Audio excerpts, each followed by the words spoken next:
सामाजिक भाव ऐसे बनाना है मालिक तुम्हें हर वचन को, मालिक तुम्हें हर वचन को, तुमको ही धोखा बेवफा है ये जालिम जमाना, मालिक कर जा लगाया अनोखा।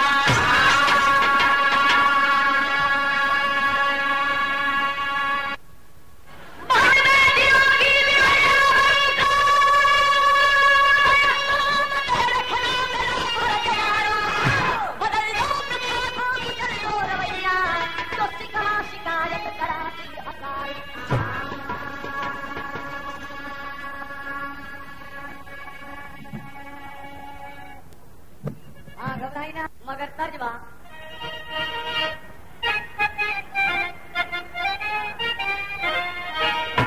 वही तर्ज कि ए मुसाफिर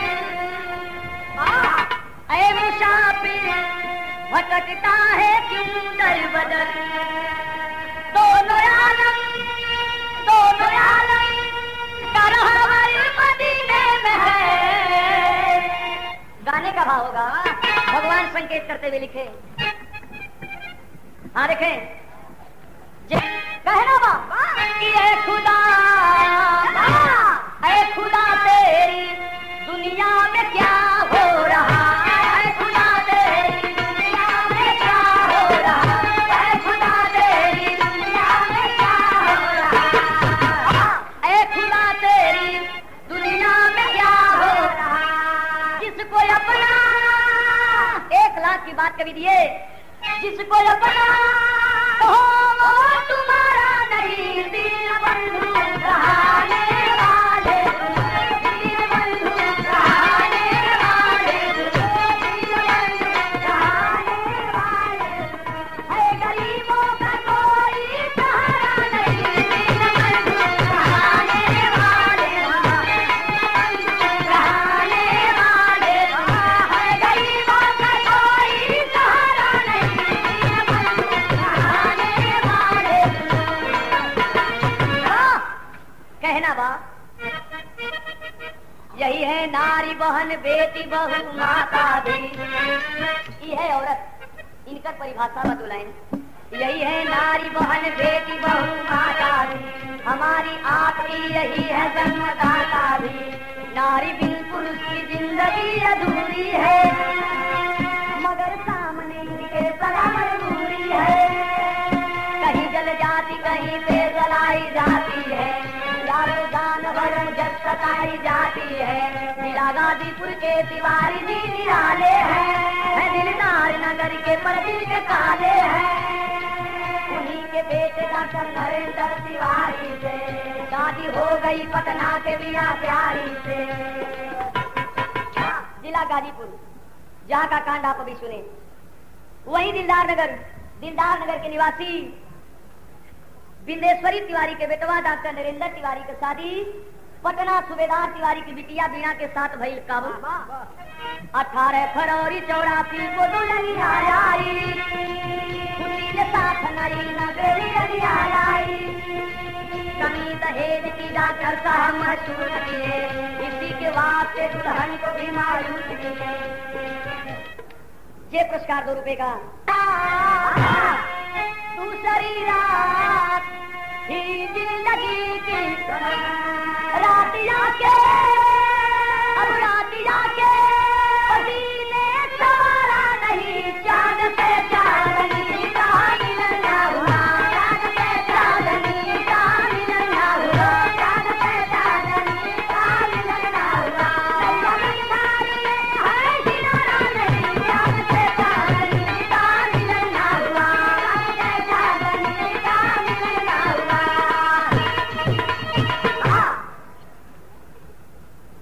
17 फरवरी 84 के शादी भइल।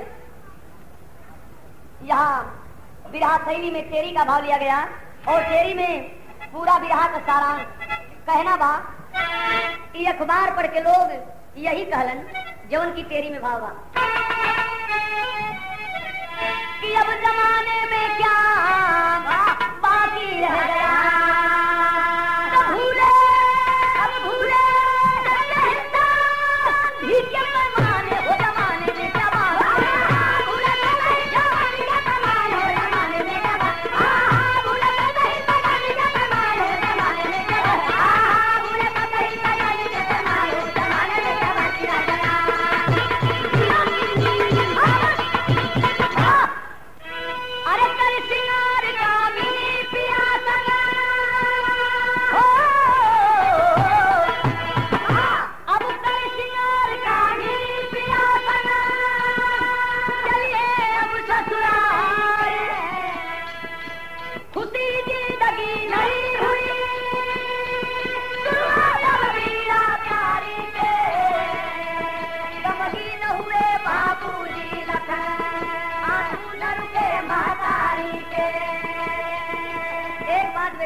बहुत बढ़िया समझौली उनकर महतारी दुल्हन का कितनी खास बात बा अपने बिटिया के समझौली की बिटिया कहे भूल मिल पिया अरे भूल मिल पिया साथ रहना हक जवन सुहागन नारी हक जवन सुहागन नारी हक जवन सुहागन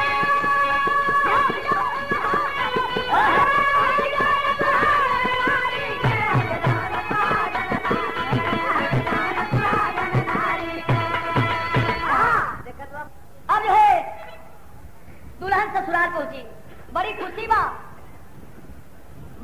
बा आज जिंदगी का दूसरी रात बा सुहाग रात जौने के बड़ा बेसब्री से लोग इंतजार करलन चाहे दुल्हन हो चाहे दुल्हा आज बड़ी खुशी बा दुल्हन के मगर यही पर एक से तर्ज मिलल एक देहरी आंख सोन के बड़ी लवंडा लोग गावलन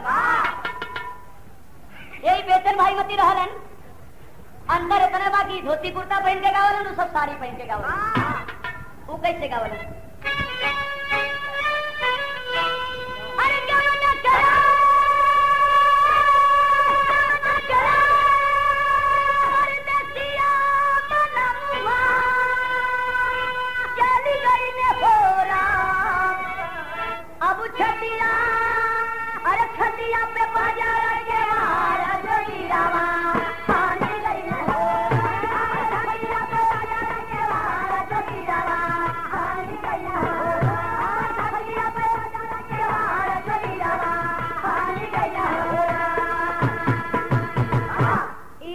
का नमूना तो आज वीरा के सुहाग रात वाला समय आ गया रात वाला समय आ गया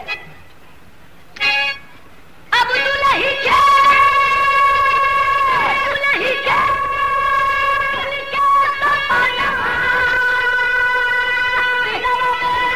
अरे ही गई हो अब नदी के अरे वही निकल रही के सजना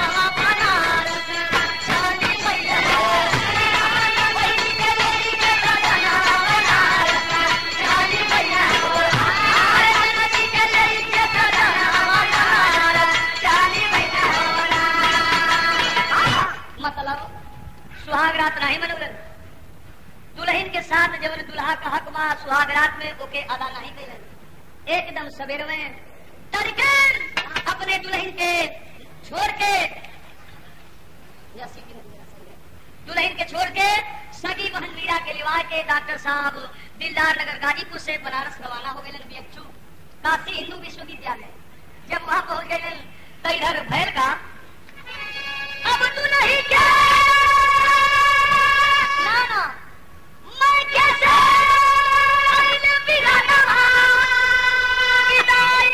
कराई गई हो नपिया नीरा मोहिया दुल्हन के बुलाई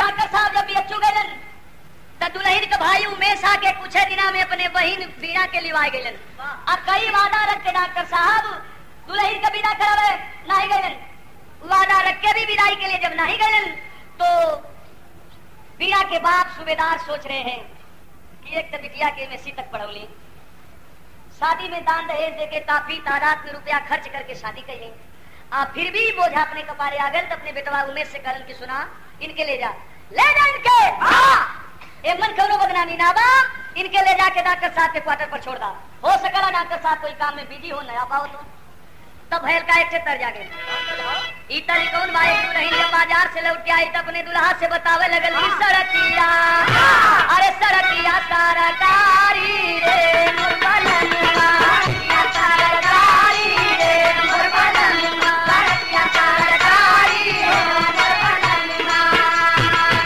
अरे वही रे सरकिया पे जाए आगे वाली लाइन इतर का नमूना बा ई बिरैया लोग जरा सा संशोधन करके के नई तर्ज बना देलन आ यह तर्जवा बहुत पहले लोग गावत रहलिन माता बहन लोग कि खेले गईली काजारी कन्हैया धैला आचारी आचारी में लागा रे झालर मोतिया कैसे गावे कि सास गईली हटिया, अरे सास गईली हटिया ना दा पूरा बातिया अकेले घर में पाई।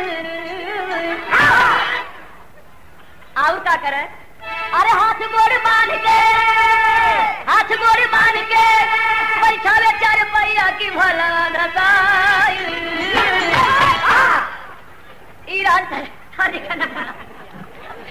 मगर गनवा का भाव बा कि ससुरवा आई। अब कहानी का भाव है कि अपने बिटिया के सूबेदार जी भेजवा देलन पटना से बीएचयू डॉक्टर साहब के क्वार्टर पर।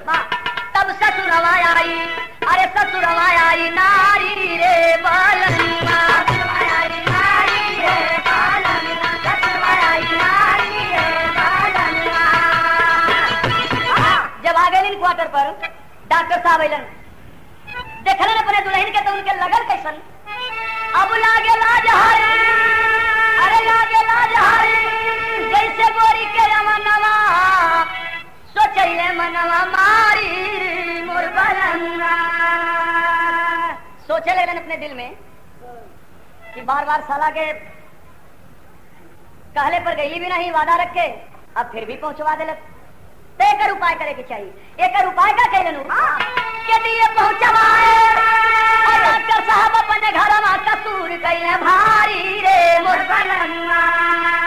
तुरंत डॉक्टर साहब बीएचयू से पहुंचवा देलन दिलदार नगर। अपने घरे जब पहुंचवा देलन तो हर चालू का कहलन पहुंचवा के। अब यह देखा बड़ा सुने में अजीब ढंग का लगाला। यही तर्ज में भाव बाकर यह कहानी कभी अखबार में ऐसा कांड पढ़े के ना मिले।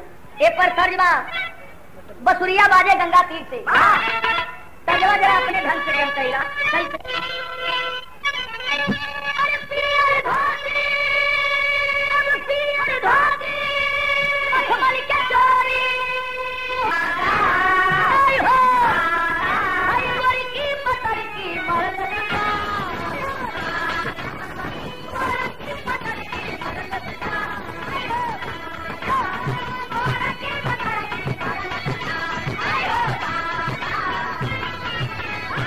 मगर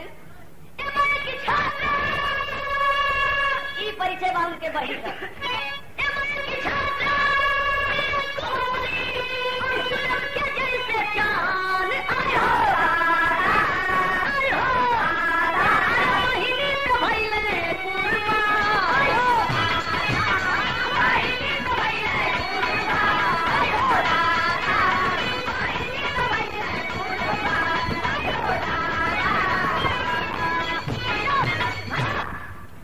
डॉक्टर साहब अपनी सगी बहन मीरा से थोड़ा हंसी मजाक का सिलसिला चालू कर लेलन। एक ही कमरा में जवान लड़की और लड़का, मगर भाई बहन। फिर भी डॉक्टर साहब अपनी सगी बहन से प्रेमियों हंसी मजाक का सिलसिला चालू कर दिए। अखबार से ही खबर पढ़ने को मिली कि डॉक्टर साहब जब हंसी मजाक करे लगन तो उनकर बहन मीरा बिल्कुल शांत रहलिन, मौन रहलिन एकदम। ये सोच लगन की जनाब बा कि इनके स्वीकार बा। सही पर मजाक का सिलसिला और बढ़ा दिलन। तो एक तर्ज मिलन, ई तर्जमा बिलासपुरी भाषा में। बिलासपुर के तरफ कान छेदे वालन के फूल में चैया कहल जाला, जैसे अपने यहाँ उन्हें कन छेदवा कहल जाला। तो एक कान छेदे वाला आ गल तब हो जैया कदवा की ए न दो, ए न दो छेदवाने ले तू। कलन की ना भौजी ना छेदवाई, अरे छेदवाना कलन की ना छेदवाई, पहले तू छेदवाना। अब बतावा कितना दुखात बात बात हम छेदवा ले। जैया छेदवावे लगल न नदिया पूछे लगल तब बतावट भाई। हाँ बड़ी खुशी बा इनके इनाम सुन के। देखे तर्जमा कितना दुखात बात बतावे।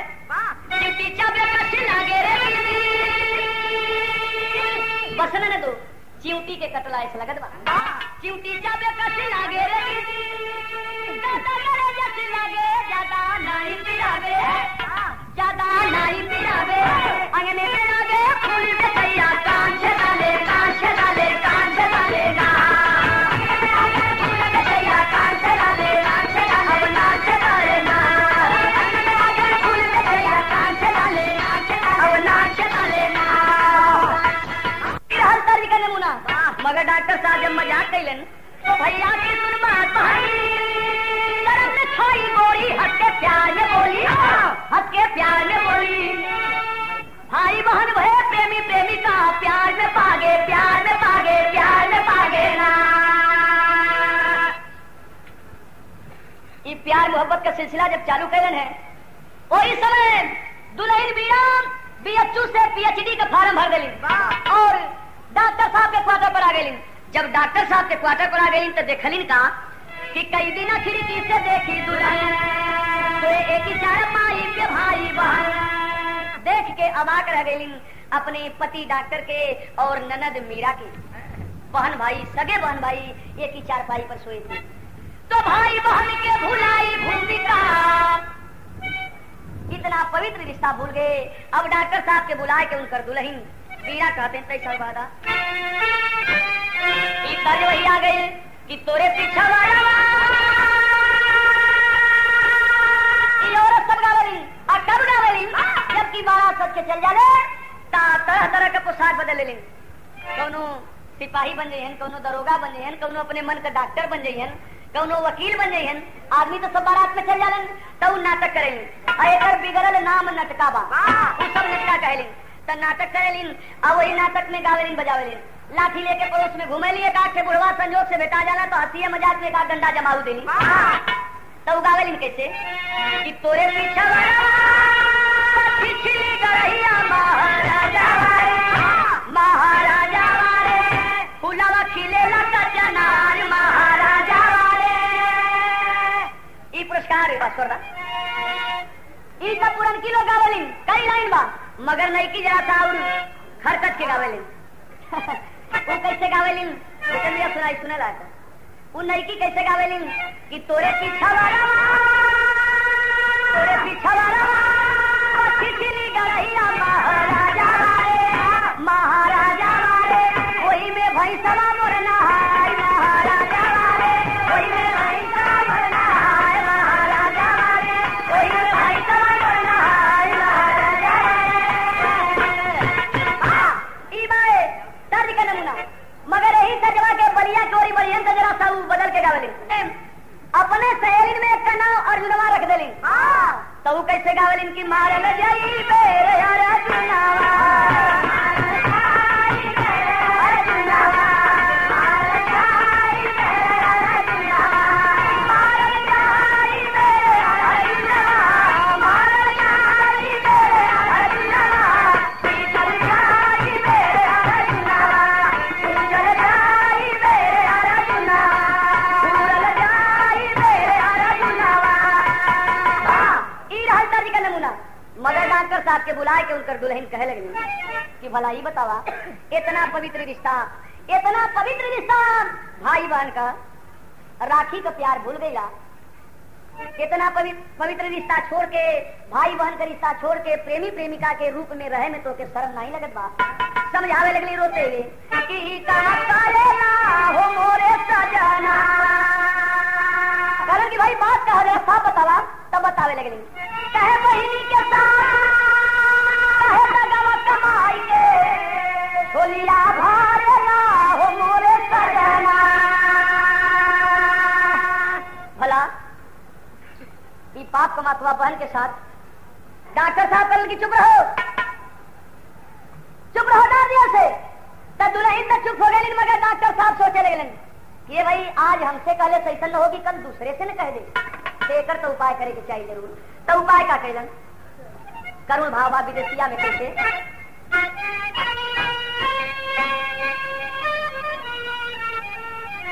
अब दिनवा गुजारी गईले दिनवा गुजारी गईले रात के पहर भइले खाना बनाई खाई सोई जब गुजरिया कंसी के औलाद हारे लेके पेट्रोल चले हथवा में रही काफी लंबी रातरिया। थोड़ा पेट्रोल ले लेलन काफी लंबी रसरी ले लेलन और वही कमरा में पहुंचलन जहाँ के उनकर दुल्हन बीड़ा घनी नींद में सोई थी। पहुंचते कैलन का कि पहले रसरिया से पहले रसरिया से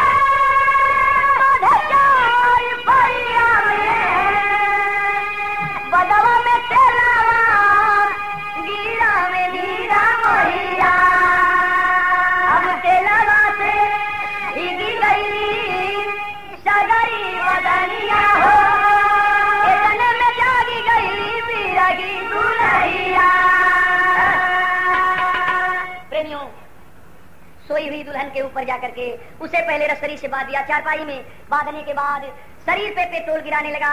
दुल्हन तो सोई थी, बांधने में नहीं जगी, मगर जब तेल गिराने लगा, स्वाभाविक है जब शरीर भीगेगी तो नींद खुल जाएगी। दुल्हन जग गई दुल्हन तो देखती क्या है कि उसका देवता स्वयं उसके जलाने की तैयारी में, रोते हुए चारपाई में बदी रसरी में, और रोते हुए कह रही कि सरकार कैसे अब काहे के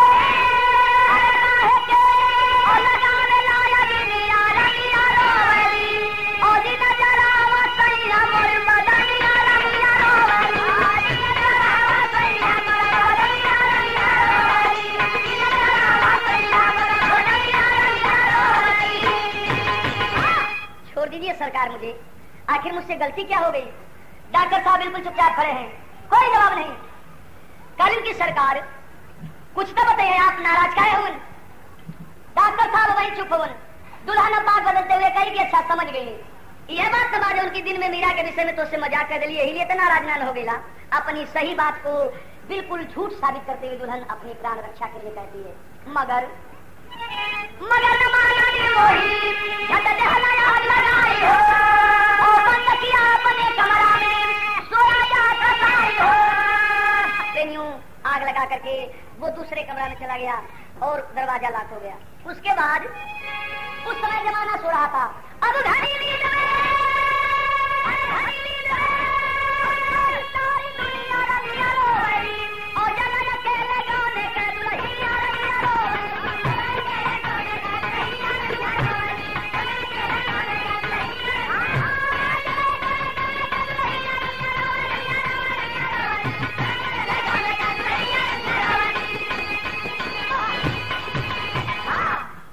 मगर वहाँ का वातावरण लिखा गया आला के भाव में ही, बात कौन रात कबा बढ़ा थे।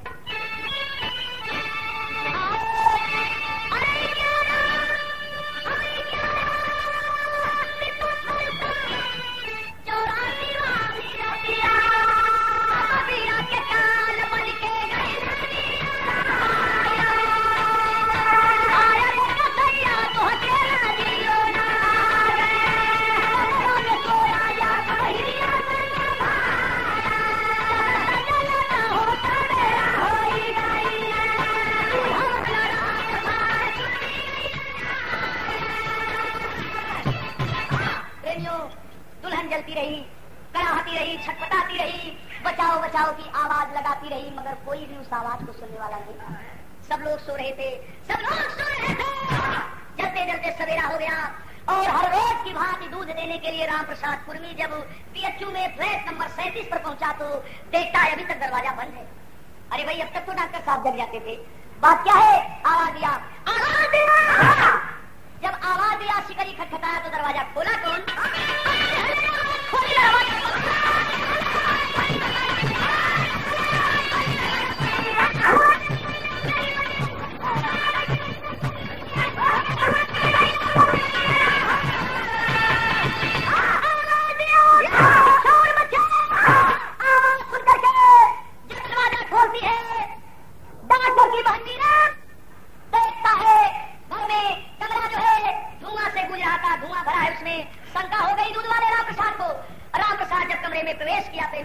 तो निगाह पड़ी, अबाक रह गया, ये तो डॉक्टर साहब की दुल्हन की लाश है। अभी तो एक दिन पहले ही आई है क्वार्टर पर।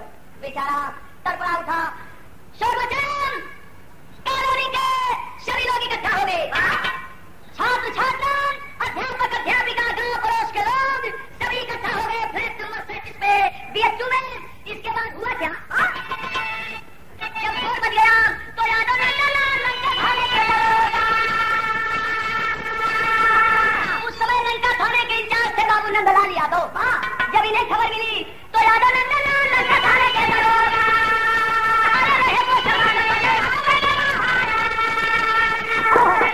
पोस्टमार्टम के लिए लाश की तैयारी हो रही है। इकट्ठा होकर के लाश को देख रही है, सब लोग इकट्ठा है। तब तक एक अजनबी वहाँ पहुंचा, वो था कौन?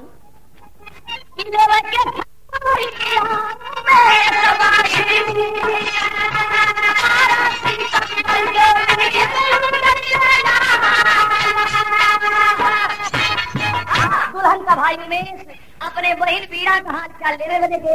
ठीक 12 सितंबर के एकदम सवेरे में फ्लैट नंबर 37 पर बीएचयू में पहुंचलन। जब पहुंचलन देखते हैं तमाम भीड़ इकट्ठा है। भीड़ को चीरते हुए वो बालक उमेश जब दरवाजे के पास पहुंचा, प्रेमियों अबाक रह गया देखकर वो तो उसकी बहन बीना की ही लाश है। कुछ लोग कहे कि बेटा उमेश देर कर गए तुम, अगर कहीं कल आ गए होते तो ये बात नहीं करती। इतना सोचकर उमेश किया क्या, अब किया, अरे किया,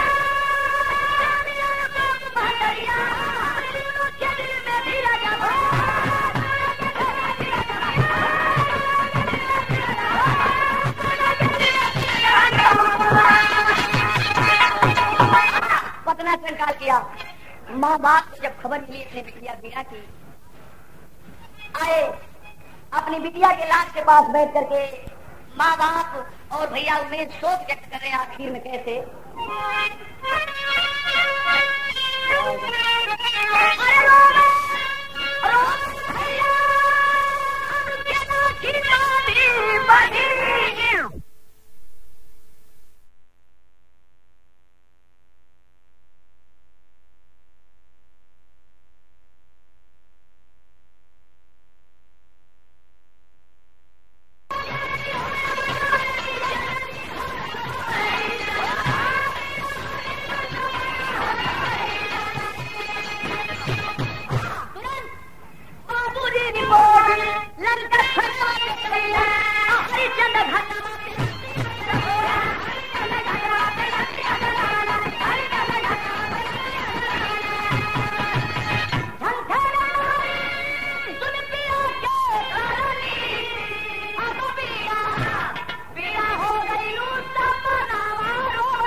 संस्कार किए हरिश्चंद्र घाट पर वाराणसी में। इसके बाद लंका थाने पर रिपोर्ट दर्ज कराए और रिपोर्ट दर्ज के बाद इस घटना के 4-5 दिन बाद तमाम छात्र इकट्ठा होकर के एक भारी जन समूह इकट्ठा होकर के जुलूस लेकर बीएचयू के कुलपति कुमार नारायण के पास पहुंचे। शोर शराबा किए, मांग किए शासक को निलंबित किया जाए और इसे 302 का मुलजिम करार किया जाए। रिपोर्ट दर्ज कर ली गई, डॉक्टर साहब निलंबित हुए, मगर हुआ क्या कि छूट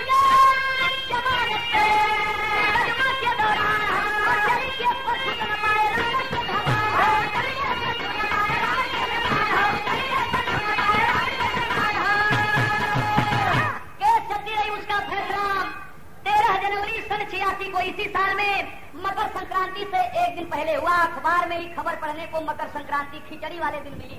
और सजा क्या मिली उन सबों को, आए अरे हमारे बिटिया के जीवन सत्यानाश हो गया, पर वो अरे हमारे पापिन के जीवन कारावास हो।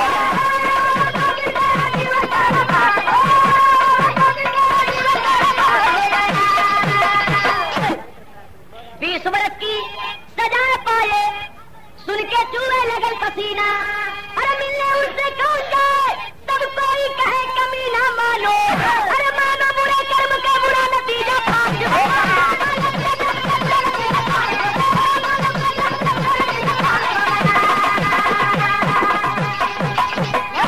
क्या लाइन भाव कवि जी।